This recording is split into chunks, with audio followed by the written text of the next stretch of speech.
genap sepekan dari pertemuan kita sebelumnya, Allah Subhanahu wa taala menghadirkan kita kembali di rumahnya yang mulia ini. Semoga kehadiran kita pada malam hari ini menjadikan kita orang-orang yang mensyukuri atas kenikmatan yang terus-menerus Allah curahkan kepada kita. Nikmat iman, nikmat Islam, nikmat waktu, nikmat kesehatan, dan berbagai macam kenikmatan yang Allah hiaskan dalam kehidupan kita. Karena bentuk ini adalah kita niatkan sebagai bentuk kesyukuran kita, maka kita berharap Allah Subhanahu wa taala juga memenuhi janjinya untuk menambahkan kenikmatan-kenikmatan yang sudah Allah berikan kepada kita tersebut. Salawat dan salam semoga terlimpah curahkan kepada teladan kita Nabi Agung Muhammad SAW, Rasul teladan, Rasul yang kita mencoba juga untuk menapak tilas perjuangan beliau. Kalau Rasulullah merintis dakwahnya itu dalam pertemuan-pertemuan kecil seperti ini di rumahnya Al-Arqam Ibnu Abil Arqam, sejarah mencatat itu, dan kita berharap upaya kita untuk menapak tilas perjuangan itu menambah keimanan kita, menambah perbendaharaan ilmu kita, dan meluaskan cakrawala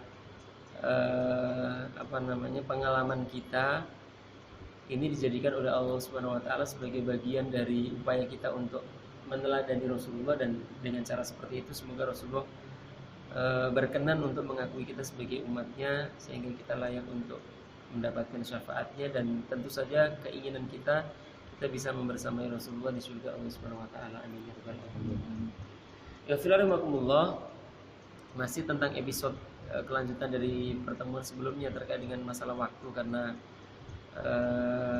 reminder yang paling dahsyat yang Allah Subhanahu wa taala berikan kepada kita, yang kalau bahasanya Imam Syafi'i, kalau sekiranya Allah hanya menurunkan surat Al-Asr itu maka cukup bagi kita untuk mengambil pembelajaran kan gitu. Dan ada hal yang sering kali membuat kita ini merugi kalau bahasa Rasulullah, kemarin sudah sempat diingatkan kan, ketika Allah Subhanahu wa taala menghadirkan modal kepada kita. Baru saja lahir kita ini modalnya cuma seonggok badan, tanpa apapun yang kemudian menjadi atribut kebanggaan bagi kita, bahkan sekedar untuk menfungsikan knowledge tools yang Allah sudah berikan kepada kita, adawatul ma'rifah, alat-alat pengetahuan yang Allah sudah tempelkan dalam onggokan badan kita ini juga ternyata belum mampu pada saat itu. Pendengaran kita itu belum berfungsi meskipun daun telinganya sudah ada.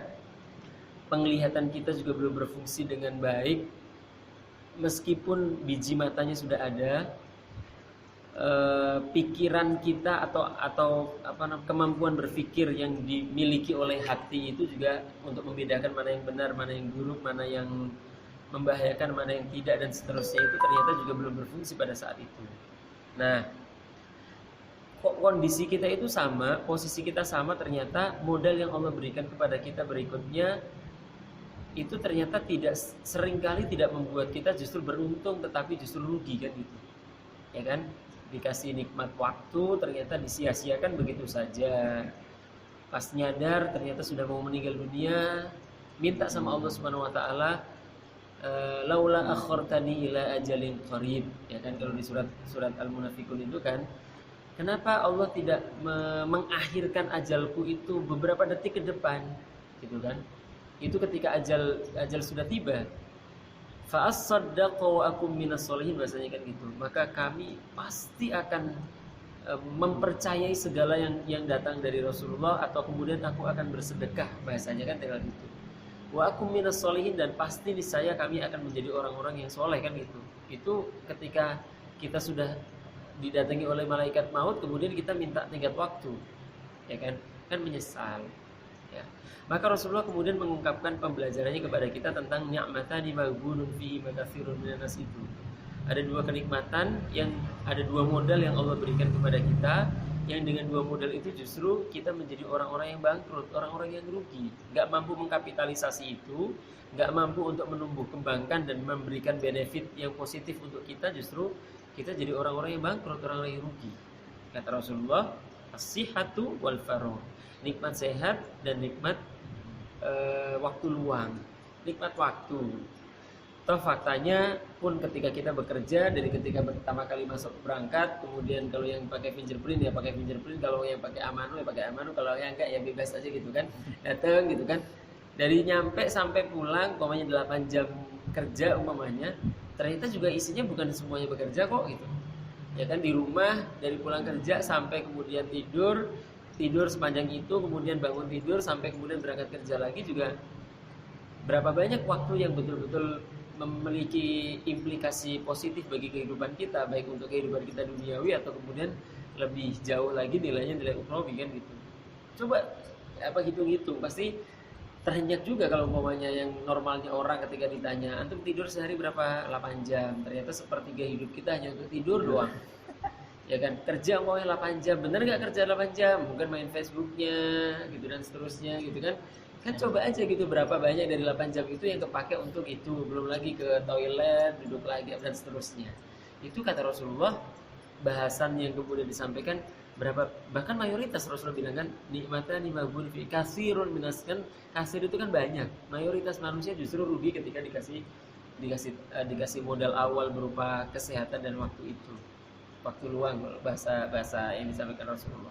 Nah, karenanya ya rahmatullah, di antara karakteristik yang atau muasafat yang seharusnya kita miliki ketika kita bertarbiyah, ketika kita mengkaji Islam, itu adalah salah satunya harisun al-waqt kan gitu, orang-orang yang benar-benar tahu diri, kemudian karena kita tahu diri, kemudian mampu men-split hidup kita itu menjadi waktu-waktu yang seharusnya bisa menghasilkan satuan prestasi, satuan kerja, ya kan? Kemarin mungkin sudah kita ingatkan tentang itu. Tapi pembelajaran yang Allah hadirkan untuk kita, dan kita lihat coba dalam Al-Quran itu, antum menemukan begitu banyak ayat-ayat yang memerintahkan kepada kita untuk cekatan, untuk merespon dengan cepat ketika peluang amal itu diberikan oleh Allah Subhanahu wa taala, untuk bergegas, untuk bersegera, bahkan untuk berlomba-lomba, bahkan untuk tergesa-gesa bahasanya. Meskipun kalau tergesa dalam konteks negatif itu bagian dari setan, tapi Al-Quran juga menyebutkan dengan kalimat tergesa-gesa itu ternyata juga dipakai untuk hal yang positif ternyata. Coba kita lihat. Al-Quran menggunakan kalimat umpamanya salah satunya fastabiqul khairat di beberapa ayat di surat Al-Baqarah itu. Kan berlomba-lomba untuk kebaikan, ya kan? Atau kemudian Al-Quran juga menggunakan kalimat umpamanya musara'ah, bercepat-cepat, wasari'u ila magfiratin min rabbikum wa jannah, bersegeralah kalian menuju ampunan Allah dan surganya yang luasnya seluas langit dan bumi, kan gitu. Itu juga bagian dari cara Allah untuk memotivasi kita untuk memanfaatkan peluang waktu itu. Atau Allah juga menggunakan kalimat umpamanya salah satunya itu tadi yang Ana bilang tergesa-gesa. Kisahnya Nabi Musa itu di surat Tauha itu diungkapkan dengan kalimat wa'ajiltu ilaika rabbi litardo, dan aku bergegas dan aku tergesa-gesa menuju Allah Subhanahu wa taala agar Allah itu ridho kepadaku. Atau menggunakan kalimat juga sabiqu ila magfirah, kan berlombalah untuk mendapatkan ampunan dan surga yang luasnya seluas langit dan bumi. Itu ayat-ayat yang semuanya memerintahkan kepada kita untuk memanfaatkan waktu yang Allah berikan kepada kita. Atau lihat hal yang mungkin jarang kita sadari ketika kita berhadapan-hadapan dengan waktu, kan gitu. Pengennya nunda, pengennya nanti dan seterusnya, kan gitu. Ini jadi satu hal yang mengerikan ketika kita mendengarkan salah satu hadis yang disampaikan oleh Imam Muslim ketika Rasulullah SAW dalam hadis Abu Hurairah itu mengatakan dengan ungkapan badiru bil a'mal, ya kan, bersegeralah kalian atau bercepat-cepatlah kalian untuk mengisi waktu itu mengisi peluang waktu itu dengan amal. Kan gitu bahasanya, badiru bil a'mal. Kenapa alasan kata Rasulullah itu ada fitanan. Ada fitnah atau ada ujian, ada cobaan, ada hal yang bahkan kita itu tidak mampu membedakan yang sedang kita lakukan ini kita sedang ikut skenarionya setan atau kemudian justru kita sedang berada di jalan yang tepat karena menunda-nunda amal itu. Rasulullah menggunakan kalimat fitanan. Ada fitnah yang terus-menerus mengawasi kita, ada fitnah yang terus-menerus apa namanya, mencoba untuk mencari celah kapan kita bisa diterkam oleh fitnah itu. Nah, karena ketidakmampuan kita untuk membedakan, Rasulullah menggunakan karena begitu tipisnya, ini benar apa enggak sih yang kita lakukan ini bagian dari skenario setan atau enggak gitu. Itu disebutnya, Rasulullah menganalogikan dengan seperti sepotong malam. Kan qaqita'il lailil mudlim, seperti sepotong malam yang gelap gulita. Ya kan? Kan kalau kita malam ini kalau di luar nggak pakai lampu kayak gini kan nggak bisa membedakan siapa yang di samping kanan kita, samping kiri kita, depan kita apa, belakang kita apa, kan nggak tahu. Kalau nggak pas malam purnama, ini udah nggak purnama lagi, udah akhir-akhir Rabiul Tsani kan, Rabiul Akhir, ya kan? Kan nggak bisa membedakan. Wong orang-orang di zaman Rasulullah ketika sholat isya, sholat subuh, karena nggak diketahui itu, orang munafik nggak pada mau sholat berjamaah karena ngapain kita sholat berjamaah? Wong keberadaan kita nggak diketahui kok gitu. Karena tujuan mereka memang riak kan, pengen diketahui orang.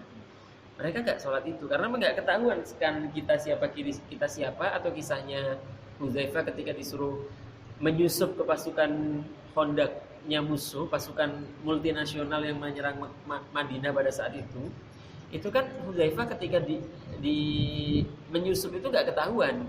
Bahkan ketika Abu Sufyan itu mengatakan, saya akan menyampaikan tentang satu hal yang paling rahasia, sehingga pastikan yang ada di samping kalian itu adalah orang yang kalian kenali, ya kan? Karena Hudzaifah tahu kalau dia nggak langsung nanya siapa kamu di sampingnya, dia pasti ditanya, dan dia kalau nggak bisa ngejawab pasti ketahuan kan gitu. Maka dia nanya dulu. Itu membuktikan bahwasanya sepotong malam yang gelap gulita itu tidak mampu membuat kita itu menyadari siapa di depan, di belakang, di samping, dan seterusnya. Itu kata Rasulullah, itu seperti perumpamaan kalau kita menunda-nunda pekerjaan, menunda amal, itu sama dengan kita ini sedang ditimpa sebuah musibah tapi kita nggak menyadari musibah itu. Kaqita'il lailil mudlim. Maka bahasa Rasulullah, beliau mengatakan yusbihur rajulu mu'minan wa yumsi kafirun. Bisa jadi seorang pagi harinya itu dia beriman, tetapi sore harinya berubah jadi kafir. Ya kan? Atau sebaliknya, au yumsi mu'minan wa yusbihu kafirun. Sore harinya dia beriman tetapi pagi harinya bisa jadi dia menjadi orang kafir.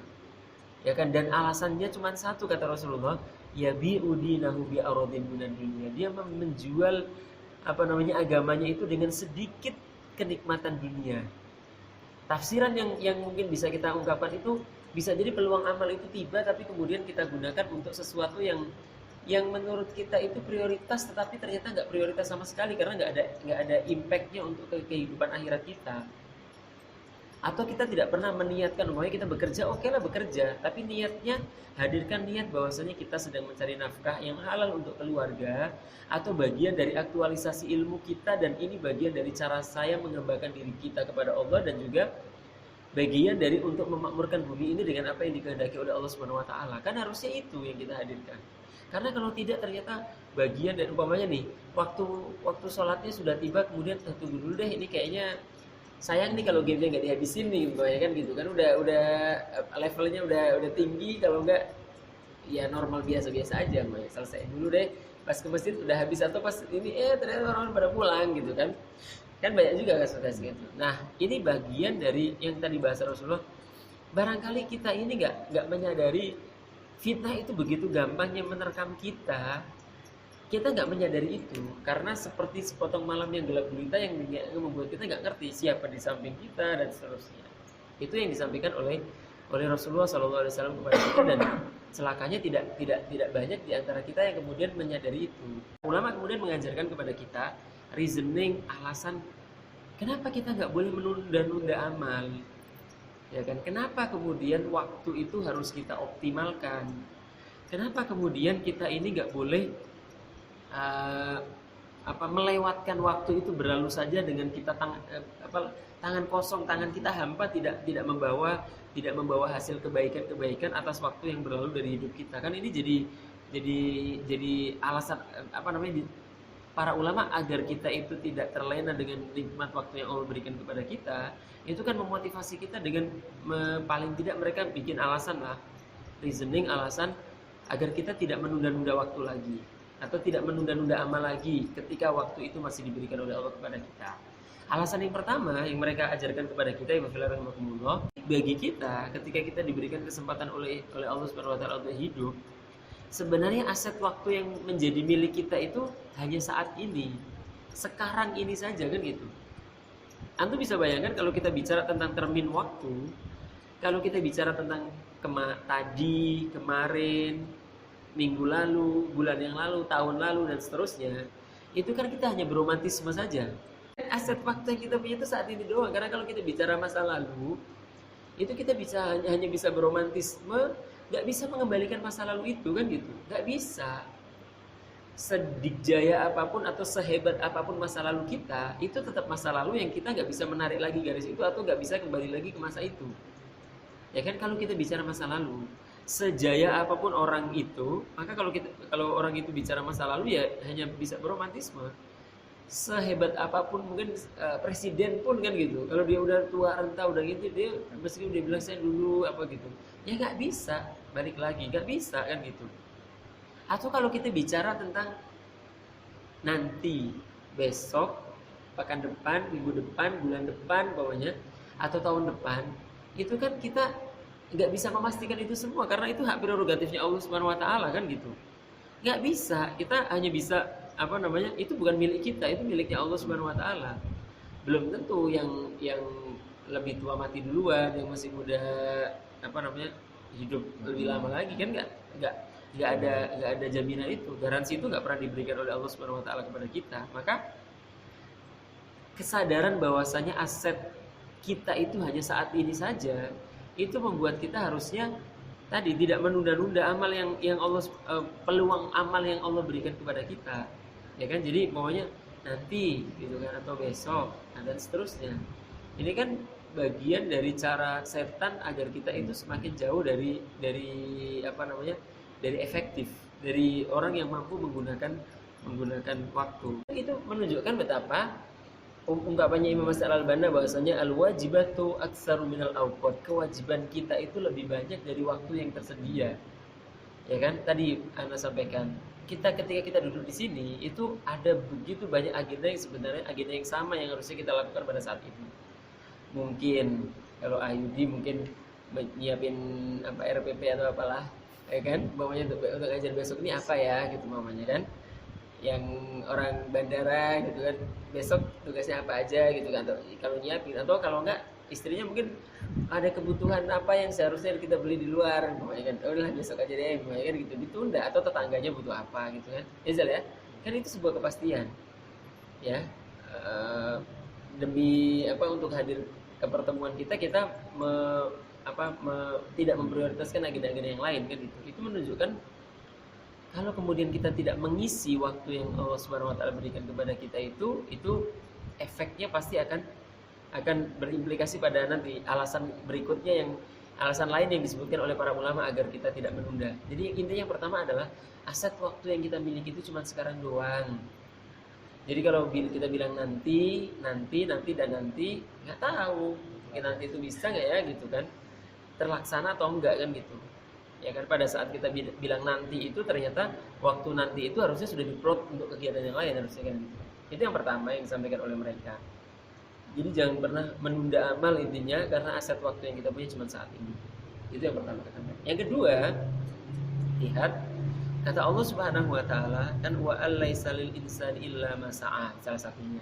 Atau kemudian gimana kalimatnya, yauma yafirrul mar'u min akhi wa ummihi wa abi wa sahibatihi wa bani. Hari itu seseorang itu lari dari saudaranya, lari dari istrinya, lari dari suaminya, lari dari bapak, dari ibunya dan seterusnya kan gitu. Karena alasannya kata Allah Subhanahu wa taala kan, likulli imri'in minhum yawma idzin sya'nu yughni, kan setiap orang pada saat itu memiliki urusan masing-masing. Dan urusan itu adalah pertanggungjawaban amal kan gitu. Jadi amal kita itu tidak mungkin dikerjakan oleh orang lain. Ya kan? Antum harusnya kerja nih mamanya kan, sholat lah mamanya. Antum kalau pas lagi duduk sama kawan-kawan antum terus tiba-tiba bilang, mohon maaf ya nak, sholat dulu mamanya kan gitu. Karena sholat dulu. Terus kawan-kawan itu bilang, nitip salamnya sama Allah mau ya kan gitu. Saya nitip salam juga sekalian deh gitu. Kan kadang ada yang selorokan gitu kan sama anak muda kan. Guru-guru ya. Kan mungkin ada kan gitu. Tapi kan nggak mungkin kan meskipun sedekat apapun kita dengan orang yang kita titipkan amal itu nggak mungkin kecuali ya yang sifatnya duniawi maunya kan gitu. Nitip absen ya kerja atau kuliah kan mungkin ada juga kan yang gitu-gitu kan. Tapi kan ya apa namanya ya nggak fair lah ya gitu kan dan itu belum bertanggungjawaban kan namanya cuma sekedar itu doang tapi ketika kita ini kan fardu ain maksudnya fardu ain bukan kifayah itu yang diwakilkan. Fardu kifayah pun namanya fardu kifayah kalau nggak cukup tetap harus menuntut apa kewajiban itu menuntut orang lebih banyak lagi kan gitu tapi ini kita seluruh seperti itu kan kadang juga apa namanya nggak sadar padahal bawahnya antum bilang gini istri saya kan solehah gitu kan atau kemudian hafalannya banyak terus kemudian ngajinya pinter gitu kan atau bapak saya kan kiai bapak saya ajengan lah mamanya Kang F ya bapak saya ajengan lah mamanya kan nah kan orang nggak bisa gitu kan menggantungkan amalnya itu kepada pihak lain itu nggak bisa gitu ya kan karena nggak mungkin amal-amal kita itu dikerjakan oleh orang lain dan masing-masing kita ini akan datang ketika berhadapan-hadapan dengan Allah Subhanahu Wa Taala itu mempertanggungjawabkan amalnya masing-masing kan nggak bisa kemudian dengan alasan tadi mengandalkan anaknya, mengandalkan orang tuanya, mengandalkan pasangan hidupnya dan seterusnya itu kan ternyata tidak karena apa namanya masing-masing kita akan mempertanggungjawabkannya masing-masing dan tadi gambarannya jelas banget kan apa namanya anak meninggalkan orang tuanya suami meninggalkan istrinya kemudian saudara meninggalkan saudaranya dan seterusnya itu gambaran betapa setiap kita itu akan mempertanggungjawabkan amal kita ya kan jadi amal kita nggak mungkin dikerjakan oleh orang lain kalau urusan akhirat jelas gimana alasan yang ketiga kata para ulama itu kaitannya dengan masalah ruhul istijabah dengan respon cepat yang kita lakukan itu pasti berbanding lurus dengan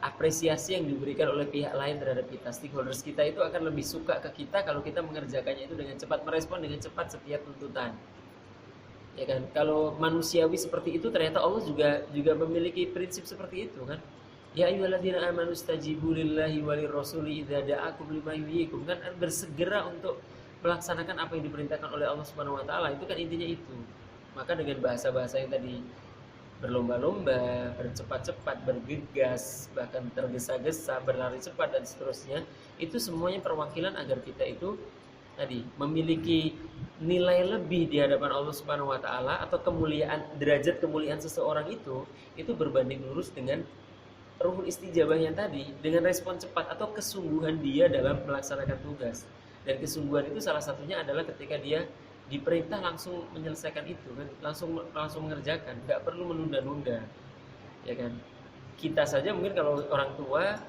minta tolong kepada anak kita nggak langsung menyelesaikan kan mungkin marah juga kan gitu ya kan itu salah satu atau atasan punya bawahan yang ketika diminta untuk menyelesaikan tugasnya dengan cepat ternyata lelet semuanya kan pasti beda dengan sikap atasan itu dengan orang yang lelet itu dengan orang yang cepat kan gitu. Dan itu juga merupakan sebuah alasan kenapa kita nggak boleh menunda-nunda amal. Kenapa kok kita harus bergegas ketika peluang amal itu diberikan kita nggak boleh menunda-nunda ya kan. Nah, berikutnya alasan yang disampaikan oleh para ulama agar kita itu tadi memiliki motivasi untuk menyegerakan amal dan tidak menunda-nundanya itu adalah bahasa mereka setiap satuan waktu yang Allah berikan kepada kita itu ada momennya sendiri ya kan artinya waktu yang Allah berikan itu pasti ada tuntutan amalnya sendiri yang kalau kemudian kita menunda-nunda itu akan terakumulasi dan akan membuat kita jenuh biasanya kalau maunya dalam bahasa harokahnya namanya futur setelah tadinya kita itu semangat tiba-tiba jadi malas gitu kan itu salah satunya ketika kita ngelihat kalau bahasa Al-Qur'annya itu bayangan dari beban itu yang sepertinya itu panjang sepertinya besar gitu kan padahal kalau dikerjakan sih selesai juga kan gitu dan itu akibat salah satunya ketika kita mengakumulasi kan gitu Kalau bahasa Al-Qur'an kan law kana 'aradun qariban wa safaran qasidan lattaba'u walakin ba'udat 'alaihi musyaqqa. Ya. Kalau sekiranya perjalanannya itu dekat, ya kan. Terus kemudian tujuannya itu jelas terpampang di depannya, pasti banyak orang yang mau ikut. Ya kan? Tapi jalan dakwah ini atau jalan Islam ini kan sepanjang-panjang, kita nggak tahu matinya kita kapan gitu kan. Sehingga kalau mikir, aduh saya masih muda, waktu sampai meninggalnya masih jauh, kalau saya harus meninggalkan yang enak-enak, yang nyaman-nyaman, ya saya nggak bisa seperti kawan-kawan saya yang lain kan, umpamanya kan kayak gitu, ya kan? Kan kalau satuan waktunya itu sudah ditentukan oleh Allah Subhanahu Wa Taala padahal kan gitu. Ya kalau kita menunda pasti akibatnya akumulasi dari hal yang harus kita kerjakan, padahal satuan setiap waktu itu ada momennya. Umpamanya contoh, waktu sholat dari maghrib sampai isya kan waktunya sempit ya. Kalau kemudian kita tunda, ya udah hilang. Konsep bagi para ulama fikih yang mengatakan nggak ada qadha sholat, kan dia nggak bisa sholat kan gitu. Cukup istighfar, tapi kan dosa kan, tetap aja dosa. Mau diterima atau enggak kan tadi kita sudah sholat aja belum tentu sholat kita diterima, apalagi yang nggak sholat kan gitu kan, tadi bahasa Ayudi kan gitu. Nah, atau kemudian puasa Ramadan. Kan kalau kemudian ditunda mau kapan lagi kan? Mau namanya Ramadan itu kalau dalam bahasa usul fikih kan namanya wajib mudhayyak. Satu kewajiban yang sifatnya itu sempit, yang kalau kemudian kita tinggalkan nggak bakalan ada. Kalau dalam konteks sholat tadi, kalau Syafi'iyah memang ada qadha, kalau nggak bisa ya di qadha kan gitu, ya kan? Tapi kalau yang lain kan nggak ada namanya qadha sholat, kan nggak ada. Ya kan? Nah itu yang membuat kita harus berpikir, kalau kemudian amal itu tidak kita lakukan pada waktu momennya tiba, hilang, waktu itu hilang, pasti berlalu. Atau bahasan tadi apa namanya, kalau ditunda-tunda itu justru barangkali waktu pada saat kita bisa itu nggak bisa melakukan itu. Pokoknya kita nunda nih, tiba-tiba sakit. Ya kan, pada saat sakit kita memang bisa ini gitu kan, nggak bisa kan gitu. Nah itu yang mengkhawatirkan kita, sehingga kita harusnya berpikir berlipat-lipat kali ketika ada pikiran, ada nanti gitu kan, saya masih muda kok, saya masih ini, ya kan, pokoknya pengen memperbaiki diri, udah nanti deh kalau sudah agak 40 tahunan deh gitu, sekarang masih mau ini aja deh gitu. Lupakan dulu pokoknya gitu.